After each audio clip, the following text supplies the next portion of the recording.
विद्यार्थियों, जैसा कि दिनांक 1 सितंबर से 4 सितंबर के बीच हिंदी विशिष्ट स्वाति के अंतर्गत जो पाठ्यक्रम रखा गया है उसमें 2 पाठों को सम्मिलित किया गया है, वात्सल्य और स्नेह खंड से। पहला पाठ है सूर्य के बालकृष्ण, दूसरा पाठ है भाई बहन। तो हम प्रारंभ करते हैं सूर्य के बालकृष्ण नामक पाठ से। इस कविता में सूरदास जी के 4 पदों का समावेश किया गया है। इन चारों पदों को हम क्रमशः समझने का प्रयास करेंगे, जिसके लिए मैं अलग से वीडियो तैयार करूंगा। सर्वप्रथम हमें कवि परिचय से परिचित होना पड़ेगा।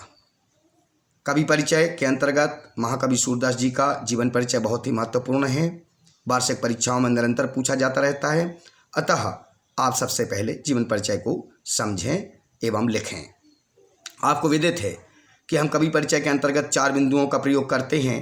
पहला बिंदु 2 रचनाएं, दूसरा बिंदु होता है भाव पक्ष, तीसरा बिंदु होता है कला पक्ष और चौथा और अंतिम बिंदु होता है साहित्य में स्थान। इन चारों बिंदुओं को प्रारंभ करने के पूर्व सूरदास जी के जीवन वृत्त पर एक संक्षिप्त सी नज़र डाल लें।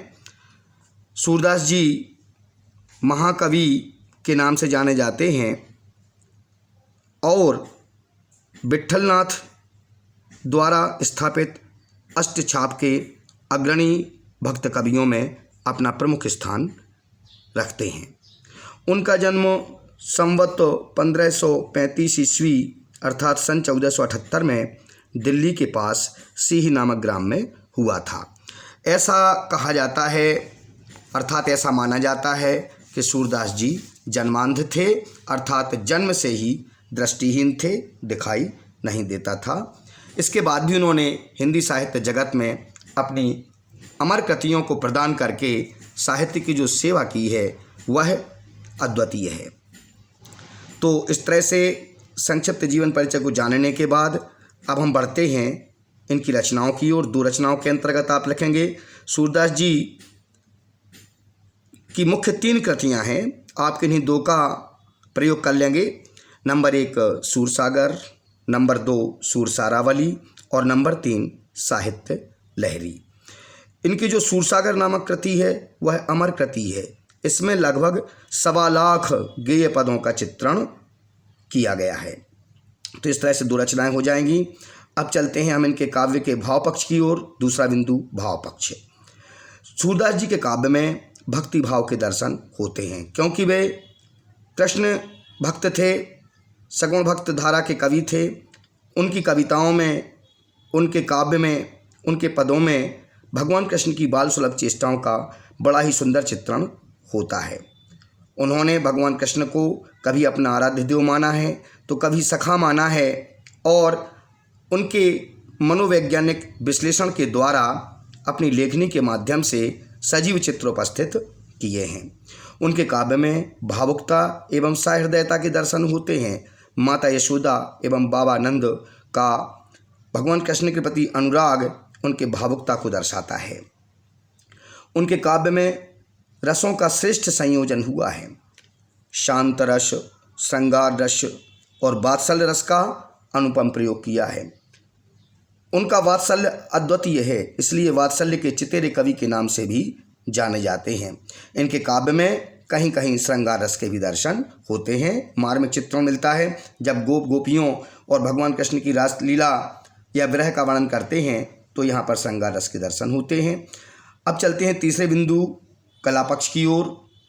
सूरदास जी के काव्य में लालित्य प्रधान ब्रज भाषा का प्रयोग हुआ है। कहीं कहीं अवधी एवं फारसी के शब्दों का भी प्रयोग होता है, और अपनी भाषा में उन्होंने मुहावरों के माध्यम से चमत्कार उत्पन्न किया है। उन्हें रस सिद्ध कवि भी कहा जाता है। अलंकारों का बड़ा ही सुंदर प्रयोग किया है। सूरदास जी की रचनाओं में अलंकार अपने स्वाभाविक रूप से प्रकट हो जाते हैं, और उनकी जो शैली है वो गेय है। उनके पद गेय हैं, अर्थात उनको गाया जा सकता है, गा कर के सुनाया जा सकता है। इस तरह से आप कला पक्ष में इन बिंदुओं को लिख देंगे। और अंत में चौथा बिंदु साहित्य में स्थान आता है। जैसा कि पूर्व में बताया, सूरदास जी अष्टछाप के ब्रजभाषा कवियों में सर्वोत्कृष्ट स्थान रखते हैं। हिंदी साहित्य के लिए इन्होंने जो अपनी रचनाएं प्रदान की हैं वह अद्वितीय हैं, अमूल्य हैं। इसलिए सूरदास जी को हिंदी साहित्य जगत का सूर्य माना जाता है और कहा भी गया है कि सूर सूर तुलसी शशि केशव उडगन दास, अब के कवि खद्योत सम जहाँ तहाँ करत प्रकाश। इस तरह से छात्र छात्राओं, आप सूरदास जी के इस जीवन परिचय को सुनकर, समझकर और अपनी अभ्यास पुस्तिका में लिख लेंगे और इसको तैयार भी कर लेंगे, क्योंकि यह वार्षिक परीक्षा की दृष्टि से अत्यंत महत्वपूर्ण है। अगले वीडियो में मैं सूरदास जी के चारों पदों को क्रमशः व्याख्या के रूप में प्रस्तुत करूंगा। बहुत बहुत धन्यवाद छात्र छात्राएं। मुझे आशा है कि आप इसका भरपूर लाभ उठाएंगे।